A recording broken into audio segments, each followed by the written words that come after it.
Bonjour, aujourd'hui je vais vous montrer comment utiliser Mindomo qui permet de faire des cartes mentales très facilement. Donc c'est la petite icône ici que vous voyez ici, j'appuie sur Mindomo et je la démarre. Voilà, donc ça se démarre. Je vois le petit bouton plus qui me permet donc j'appuie dessus et il y a marqué créer une nouvelle carte, j'appuie sur créer une nouvelle carte. J'attends un petit peu. Là, alors, on ne le voit pas très bien, mais il y a le titre de la carte mentale qu'on va mettre. Alors, par exemple, New York. Je mets juste New York, voilà. OK. Ensuite, après, on va appuyer sur le petit bouton pour faire baisser le clavier. Et on va rajouter une petite bulle. Donc, après, voilà. Vous voyez que là, tout de suite, on me propose donc des quartiers riches, par exemple. Des quartiers riches, donc je tape.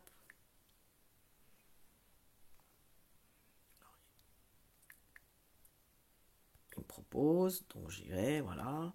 Je peux ensuite recréer, alors là, vous voyez, la bulle qui est sélectionnée, c'est des quartiers. Je peux créer une bulle au même niveau, donc dans ce cas-là, j'appuierai ici. Ou je peux créer une autre bulle après, donc je rappuie ici. Donc par exemple, je sélectionne ici, ben, je vais sélectionner une autre bulle après. Voilà. Et à chaque fois, je vais marquer mon titre.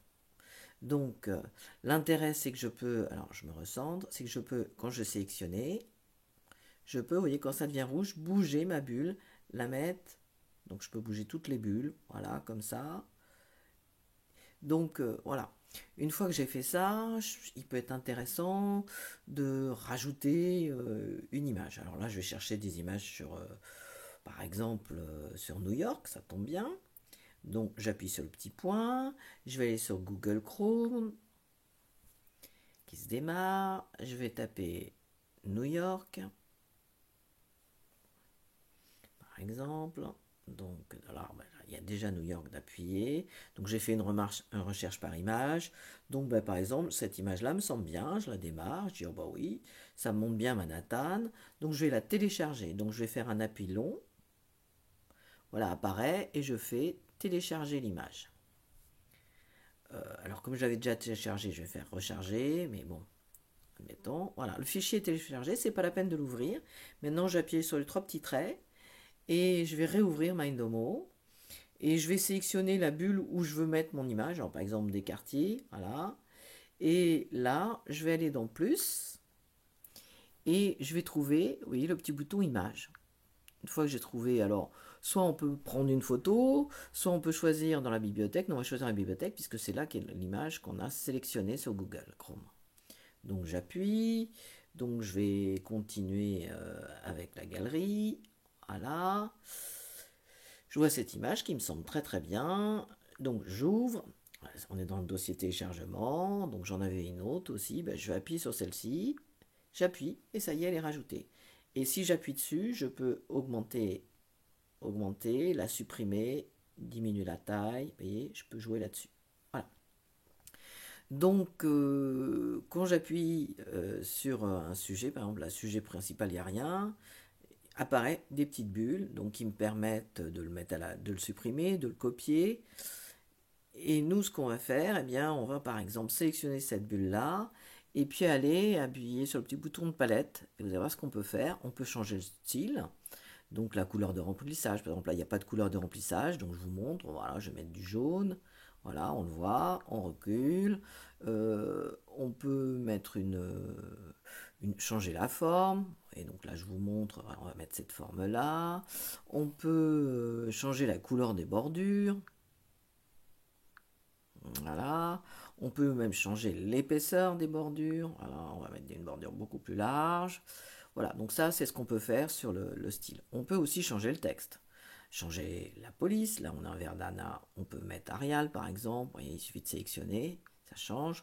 On peut changer la couleur du texte. Donc là, je vais le mettre en bleu, par exemple. Vous voyez, on ne le voit pas terrible. On va le mettre en noir.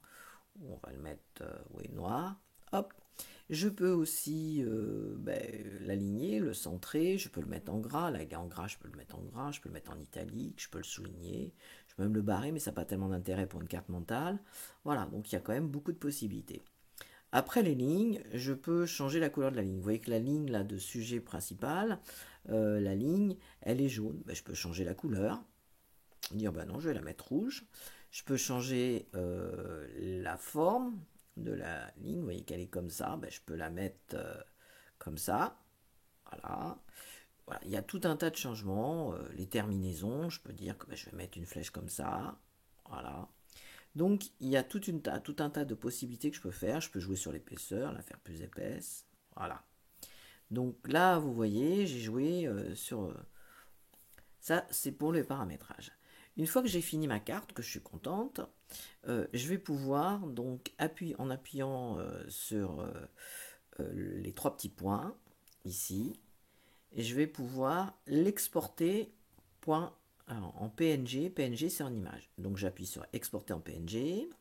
Donc ça mouline un petit peu. Je vais l'ouvrir avec la galerie. Voilà. Et ensuite, je vais appuyer en haut à droite sur le petit bouton partager. Et là, je vais aller dans le gestionnaire de fichiers. Soit le gestionnaire de fichiers, soit mes fichiers, c'est pareil. J'y vais. Et je vais sélectionner le dossier dans lequel je vais le mettre. Alors, on va aller dans le dossier image. On va le mettre dans le Ducto.